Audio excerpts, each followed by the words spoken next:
Hello friends, welcome to our channel धार्मिक जिंदगी कहानियाँ। और आज की कहानी है आधी रोटी। एक गांव में धर्मदास नामक एक व्यक्ति रहता था।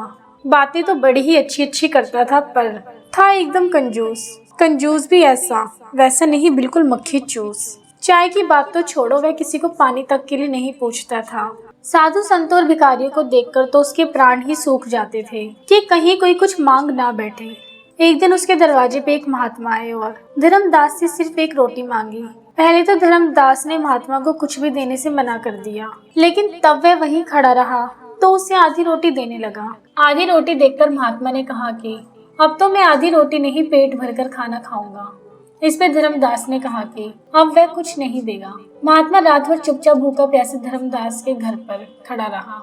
सुबह जब धर्मदास ने महात्मा को अपने दरवाजे पे खड़ा देखा तो सोचा कि अगर मैंने इसे भरपेट खाना नहीं खिलाया और ये भूख प्यास से यहीं मर गया तो मेरी बदनामी होगी। बिना कारण साधु की हत्या का दोष लगेगा। धर्मदास ने महात्मा से कहा कि बाबा, तुम भी क्या याद करोगे, आओ पेट भरकर खाना खा लो। महात्मा जी भी कोई ऐसे वैसे नहीं थे।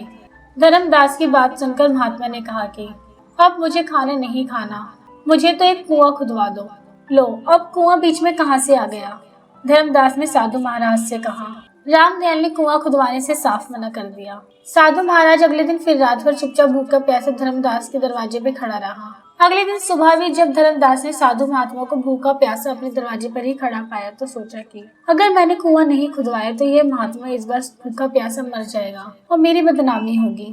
धर्मदास ने काफी सोच विचार किया और महात्मा से कहा कि साधु बाबा, मैं तुम्हारे लिए कुआं खुदवा देता हूँ और इससे आगे अब कुछ मत बोलना। नहीं, एक नहीं, अब तो 2 कुएं खुदवाने पड़ेंगे। महात्मा की फरमाइश बढ़ती ही जा रही थी। धर्मदास कंजूस जरूर था, बेवकूफ नहीं। उसने सोचा कि अगर मैंने 2 कुएं खुदवाने से मना कर दिया तो ये 4 कुएं खुदवाने की बात करने लगेगा। इसलिए रामदयाल ने चुपचाप 2 कुएं खुदवाने में ही अपनी भलाई समझी। कुएं खुदकर तैयार हुए तो उनमें पानी भरने लगा। अब कुओं में पानी भर गया तो महात्मा ने धर्मदास से कहा, 2 कुओं में से एक कुआं मैं तुम्हें देता हूँ और एक अपने पास रख लेता हूँ। मैं कुछ दिनों के लिए कहीं जा रहा हूँ, लेकिन ध्यान रहे मेरे कुएं में से तुम्हें एक बूंद पानी भी नहीं निकालना है। साथ ही अपने कुएं में से सब गांव वालों को रोज पानी निकालने देना है। मैं वापस आकर अपने कुएं से पानी पीकर प्यास बुझाऊंगा। धर्मदास ने महात्मा वाले कुएं के मुंह पर एक मजबूत ढक्कन लगवा दिया। सब गांव वाले रोज धर्मदास वाले कुएं से पानी भरने लगे। लोग खूब पानी निकालते पर कुएं में पानी कम ना होता।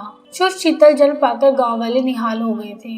1 वर्ष के बाद महात्मा पुनः उस गांव में आए और धर्मदास से बोले कि उसका कुआं खोल दिया जाए। धर्मदास ने कुएं का ढक्कन हटवा दिया। वह लोग यह देख के हैरान हो गए कि कुएं में एक बूंद भी पानी नहीं था। महात्मा ने कहा, कुएं से कितना भी पानी क्यों न निकल जाए, वह कभी खत्म नहीं होता, अपितु बढ़ता जाता है। कुएं का पानी ना निकालने पे कुआं सूख जाता है। इसका स्पष्ट परिणाम तुम्हारे सामने है। और यदि किसी कारण से कुएं का पानी ना निकालने पे पानी नहीं भी सूखेगा तो वह सड़ अवश्य जाएगा और किसी काम में नहीं आएगा। महात्मा ने आगे कहा, कुएं के पानी की तरह ही धन दौलत की भी 3 गतियां होती हैं, उपयोग, नशा और दुरुपयोग। धन दौलत का जितना इस्तेमाल करोगे वह उतना ही बढ़ती जाएगी। धन दौलत का इस्तेमाल ना करने पे कुएं के पानी की वह धन दौलत निरर्थक पड़ी रहेगी, उसका उपयोग संभव नहीं रहेगा या अन्य कोई उसका दुरुपयोग कर सकता है। अतः अर्जित धन दौलत का समय रहते सदुपयोग करना अवश्य है। ज्ञान की भी कमोबेश यही स्थिति होती है।